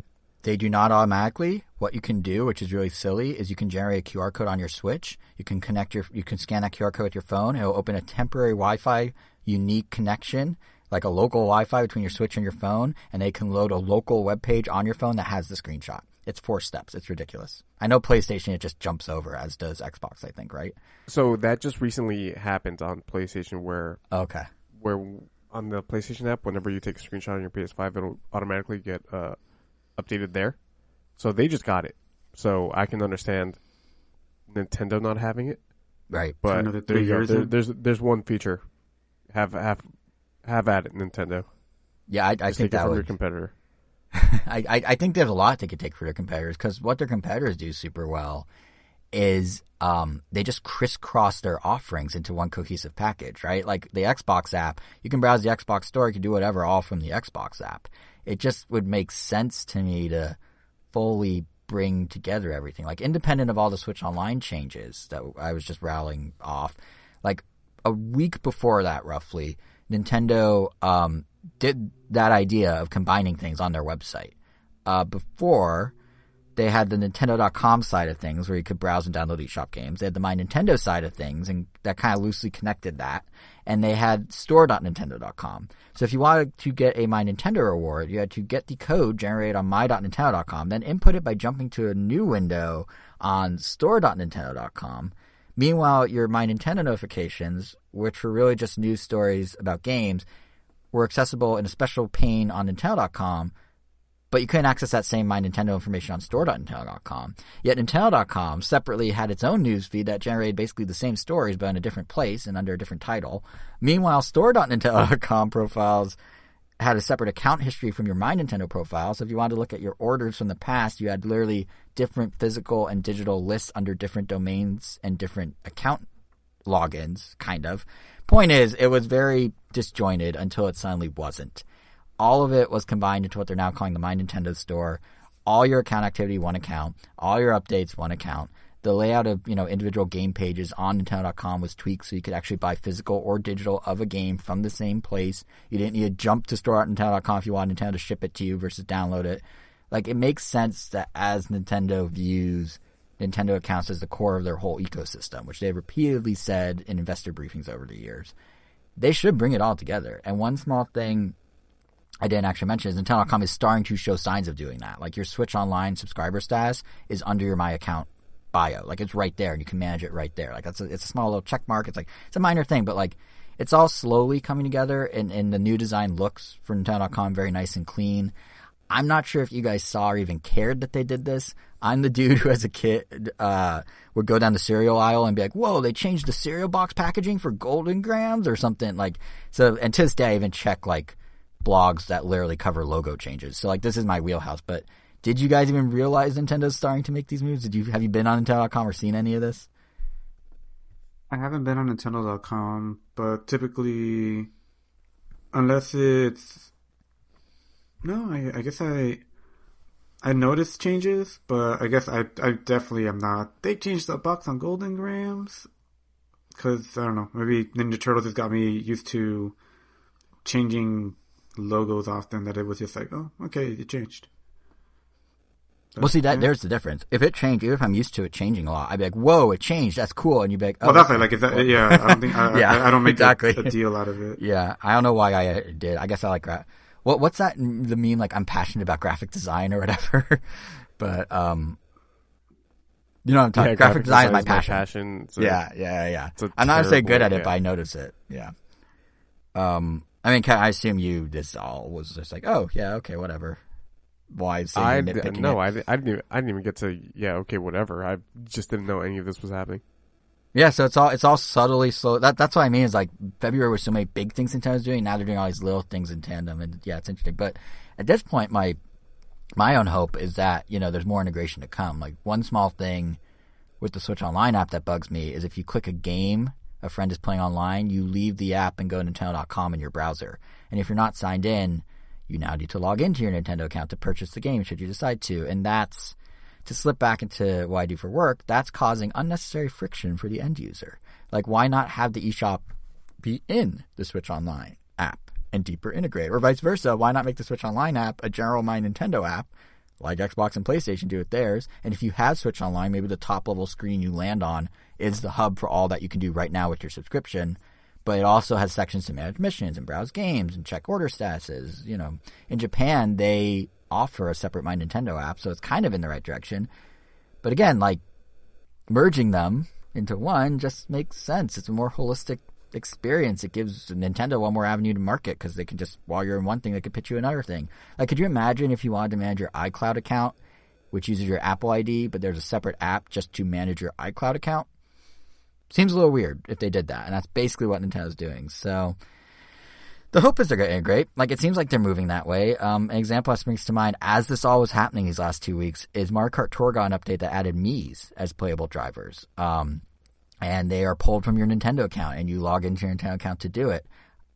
Just like how Pikmin Bloom pulls them. And the Miis in Mario Kart are kind of cool in that they're not just, here, we're going to throw a character in, or we're going to throw your face in. They're bringing over the entire Mii racer experience from regular Mario Kart. So there will be different outfits based on other racers. You'll be able to unlock new outfits. You'll obviously have the gacha mechanics for some of those outfits. But nonetheless, it's like a full breadth of new characters through the Miis. But even there, even with each mobile game, you're independently signing into your Nintendo account time and time again. Like, it'd be really cool if they did something like Google's apps, where they have like an identifier across the apps, and if you're on one Nintendo app, it knows that you're that person when you go to the other Nintendo app, and you're just in, you're logged in. Because again, it's just about making the experiences feel much less disjointed.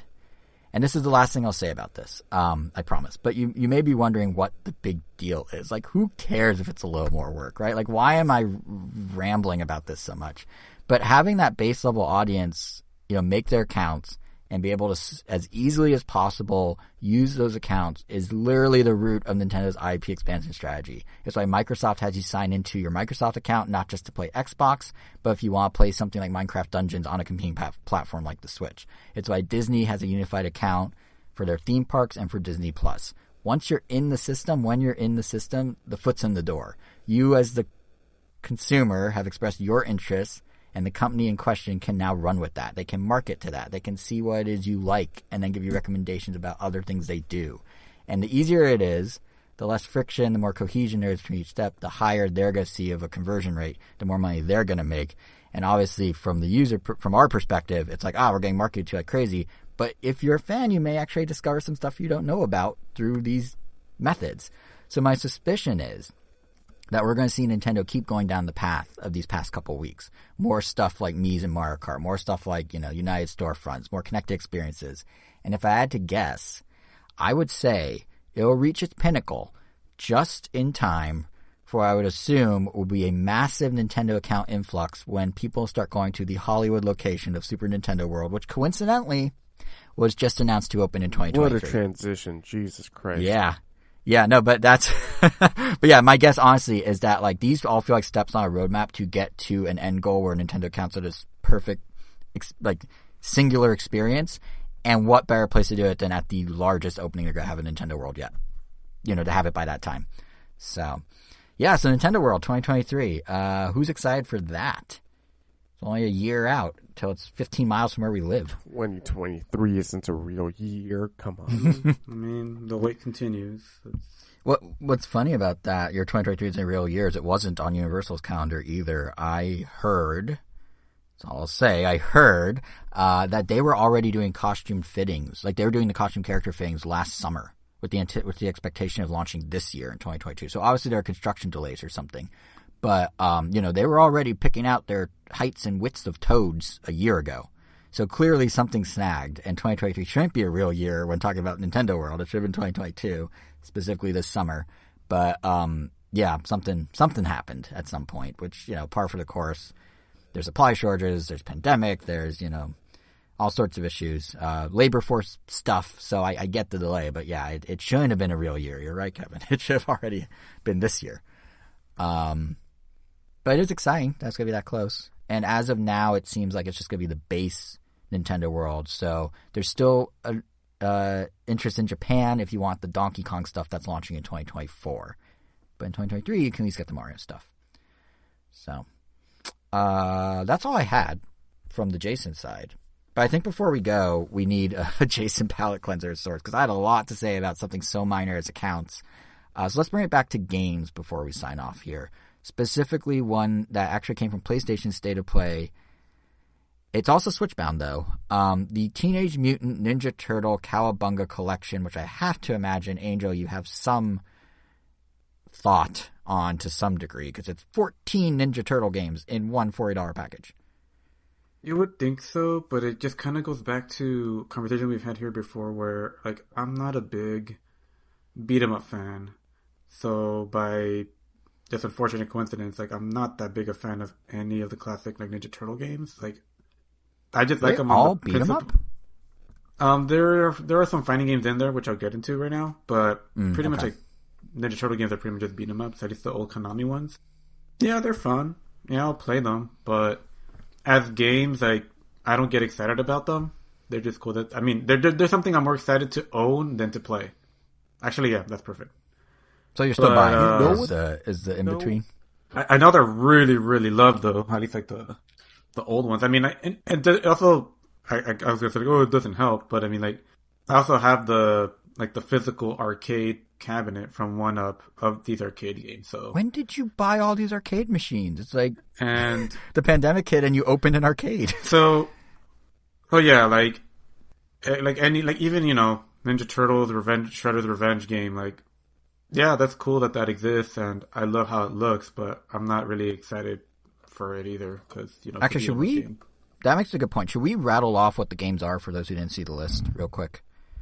Go for it. It's 14. I'm going to read the full titles. So I'm going to say Teenage Mutant Ninja Turtles 14 times over. Oh, ready? God. Okay, No. I won't. I'll say TMNT. But there's the original arcade TMNT. There's Turtles in Time, the arcade version. There's the TMNT NES game. There's TMNT 2, the arcade game, which is for NES, even though it says arcade.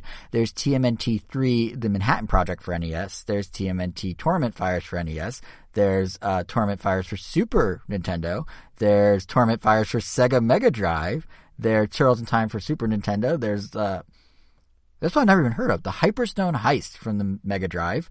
There's I don't know why I'm saying Mega Drive instead of Genesis. I must have pulled this list from a European site. Anyway, there's Fall of the Foot Clan for Game Boy. There's Back from the Sewers, for Game Boy. And there's Radical Rescue for Game Boy. So there's your European-oriented, for some reason, list of the 14 games. 3 of which are the exact same game, just in different platforms, it seems. Yeah, which does have slightly different mechanics and different characters as well, so... Right. Yeah, that one's definitely... That one, like, as, like... I didn't watch the trailer for this thing until much late in the day. So, when I first heard about it, it was just like, oh, it's this arcade game, so, it was pretty much like, okay, like, nothing crazy. But then when I saw the trailer... And I was kind of just confirming my, like, okay, yeah, it's just the classic games. But then when they showed Tournament Fighters, that one actually made me go, like, oh, okay, that's interesting. Because, like, that game, even though, I'm also not, like, I do enjoy 2D traditional fighters more than I do my beat-em-ups. But, they're not always my cup of tea as far as fighting games. If you can even consider Smash a fighting game, that's always, like, a debate. But yeah, that game has never gotten like re-released or anything. So the fact that it was, and the fact that it's now going to be really accessible to play, like, is kind of exciting. So I was already going to get this game, like, just to have unopened, but I'll probably maybe just get the Switch downloaded version and maybe just have like a physical copy of the PS4 or 5 or whatever it's on. I don't know. I'll figure something out. It's probably on both. Let's be real. It's going to be on both. But yeah, I mean, definitely want to support it. Could always mean more for the future. I mean, it would be interesting to see someone tackle a 2D Ninja Turtle fighting game because, you know, they tried going the Smash route and the Power Stone route, and with various amounts of success. So it would be cool to see them try at least the other angle again. Because at least tournament fighters from the other fighters is kind of... Actually, no. TMNT... What was it called? Mutant Melee, which is the Power Stone-y one. I really, really enjoyed. But it was... But yeah, it definitely didn't have the variety that Power Stone had, so... You know, looking forward to something new like that. And if it means supporting this collection, then yeah, I'll do it. And credit where it's due. You mentioned how, you know, one of these was never re-released. It wasn't Konami that had a change of heart. It was like, yeah, we should maybe release this. A company called Digital Eclipse. They're like a, you know, kind of like a limited run game or IM 8-bit type of group, I believe. They basically pitched this entire thing to Konami and like, we got this, and they are working hand in hand with Konami on it. So all the stuff like the online play, the button mapping, the rewind feature, the texture improvements, the art stuff, everything in there is actually due to this game preservation company that really sort of just did the heavy lifting and got Konami to actually make it happen. And I'm sure it was more a partnership where Konami had to do some dev work too, but like, this wasn't Pachinko company Konami suddenly having a change of heart. This was some true fans of this era of gaming really pushing them to do it and convincing them it's worth the effort. So, just a little backstory of how this even came to be. Kevin, I feel like a while, like early before I said the list of 14, were you about to say something? I feel like I heard you start to chime in with something. Yeah, when Angel stated that, like, oh, most of these are like beat 'em ups for fighters. Has there been a TMNT RPG? You know, I don't think so. They've all been some kind of like arcadey, actiony game. That's Imagine surprising. that you have your party of 4. The closest one actually is a mobile game where, I mean, it's one of those games where you just like you gotcha your way through collecting a bunch of different characters. Oh, it's like pop style, and then you just pick like a party of 4, and then you go into RPG style battles. But everything's just on a cooldown, and they just kind of attack and pretty much just tap attacks as they become available. And there's no strategy to it. It's just, you know, leveling up the characters and getting more. So that's the closest thing. And I guess a tabletop game, but yeah, unfortunately no RPG. That would be interesting. I can see it working not just as an RPG, but specifically as like a tactics game. You know, like a Mario and Rabbids or a Triangle Strategy. What's the other one? Square Enix.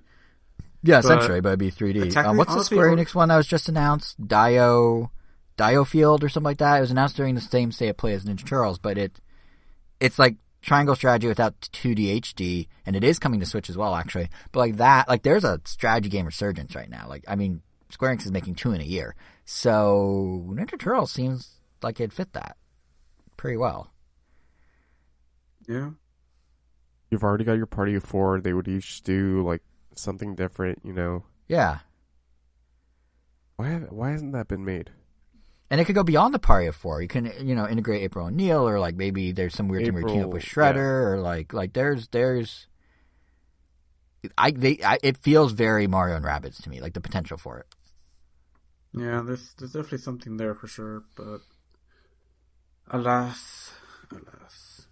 Although, you know, the Turtles can get one too. Yeah, I did right. want to try game Mario's with had a lot 3. of mobility. That's kind of always been like my pipe dream, because, you know, they're ninjas. Like the way you see them move around in the show and the comics, like, you know, they're like wall jumping and, you know, traversing like crazy. But you never really get to do that in any of the games. That's why, like, the fact Turtles themselves were mostly beat 'em ups always even kind of like, it was almost kind of spiteful in a way. because it's like, oh, I want to run around and do cool ninja stuff, but I'm just stuck slowly walking from screen to screen, battling people, just mashing buttons. And yeah, so it's always been, kind of like, I wish Ninja Turtles was like represented this way, but it just never has been.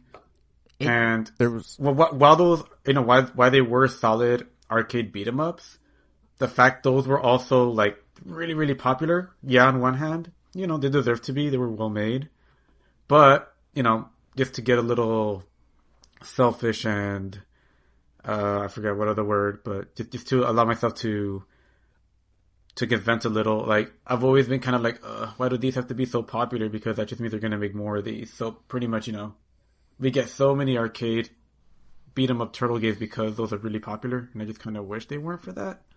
But it's like one of those, like, I'm obviously happy with how it is, but if we had a random monkey's paw wish, there's always that rumor of closest thing we had was Rocksteady like doing a open world in the vein of like Batman.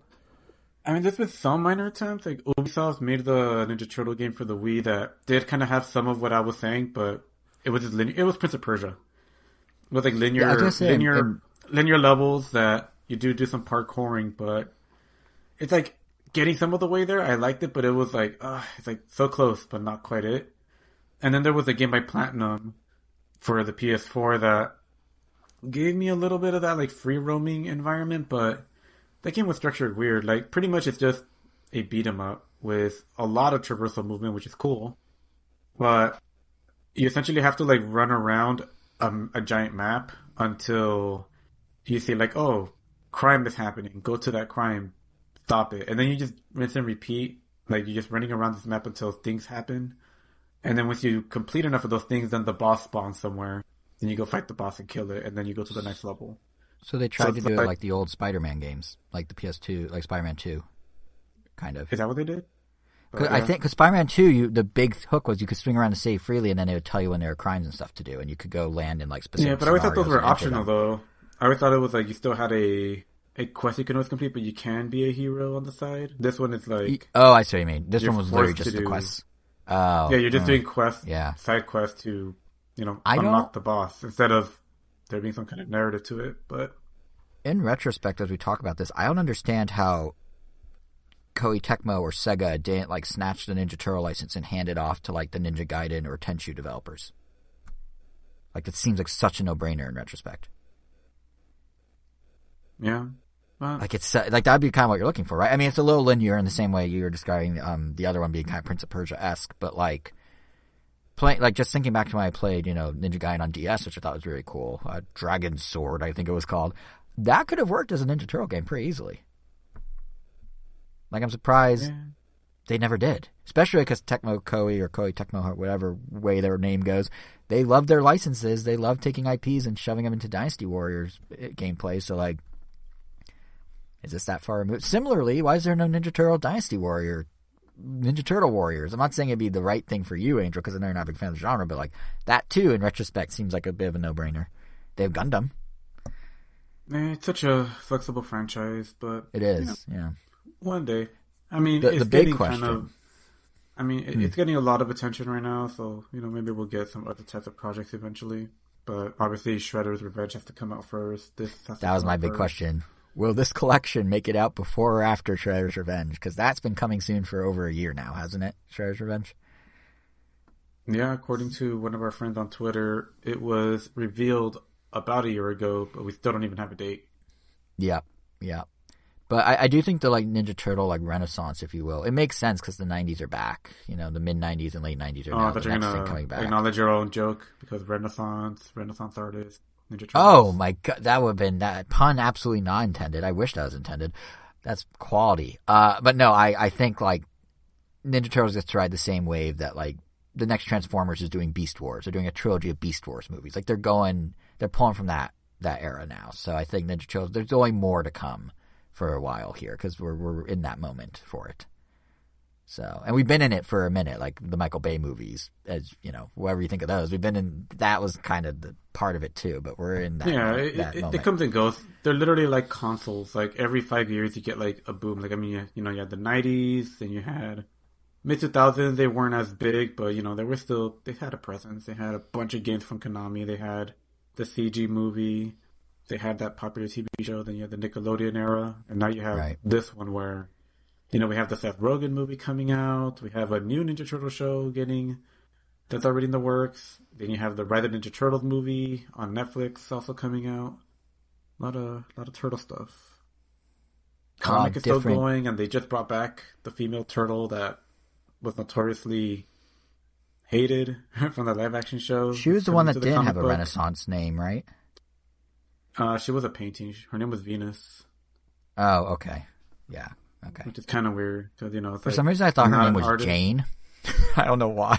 I was like, oh, Raphael, Michelangelo, turtle and named Jane. Jen. Oh, I was close. I was close. Okay. Not as great. That's been the female turtle currently, but now they're bringing in Venus in a very weird and interesting way. But yeah. Would you like to elaborate on that, or is that an Arnon discussion right there? I guess I could just elaborate a little. They're long story short, a population of New York was subjugated to like a bomb that mutated everyone in that vicinity. So you have like a town in New York just called Mutant Town that's kind of segregated from the rest of the city. Mm-hmm. And there are some mutants in there that get, I guess, plastic surgery of sorts to try to look more human, or just like, make their lives less miserable because some people didn't get great animals or whatever. And from what we've seen so far, this turtle looks like they've been trying to experiment with themselves, or they've been experimented on, because they have like a frog limb and a weird looking shell with like an exposed what looks like heart or something. So it's almost like a weird Frankenstein's monster that they turned Venus into, where before she was just, let's have a female turtle and give it breasts for some reason. The 90s really are back. I forgot the term for it, but that idea of like kind of like weird creatures and like body dysmorphism and all that, like that is also so 90s, like All Real Monsters, Rocko's Modern Life, like Ren and Stimpy, like that, all that, the 90s are back. 90s are back. Interesting. Well, anyway, unless there's anything else about Ninja Turtles or anything, I think that does it for the episode. Yeah. I think we're ending it right where we're going to pick up next time, which is back on the game grind, opposed to account talk or website redesigns or whatnot. Just games, because next episode on the 27th of March, we will be sharing our impressions of the Mario Kart 8 Booster Course Pass, or at least the first part of the Booster Course Pass. And then the next episode after that is Kirby and the Forgotten Land impressions. So yeah, we're very much in our game lane now. I'm sure there'll be other stuff along the way as well. But to make sure you don't miss any of it and to stay on top of all of it, plus any random non-Nintendos that happen in between, be sure to follow us on Twitter at Ram Nintendo. You can subscribe to us on all the podcast apps. Apple Podcasts, Google Podcasts, Stitcher, Spotify, TuneIn, iHeartRadio, Amazon Music. We're also on YouTube. RandomNintendo.com is the name. And individually, we're on the internet. I'm JSR7 on Twitter. Angel is Weiro, WEIRO_O on Twitter. And Kevin is KVN Gomi on Twitter. So I think that does it. Kevin, final word? So happy to say that Jason finally accepted our daylight savings thing in the past 2 weeks. Oh, boy. Oh, no. It wasn't even a daylight savings thing. Yeah, it was just a time zone. That's right. Yeah. But yes, that's true. This episode, everyone's listening to it an hour ahead of where they were the last time they were listening. Wait, that doesn't make sense. No, that does make sense. Yeah. We're all an hour ahead now. Welcome to the future. Kevin, do you have a better final word than that? I don't, so we'll just end it there.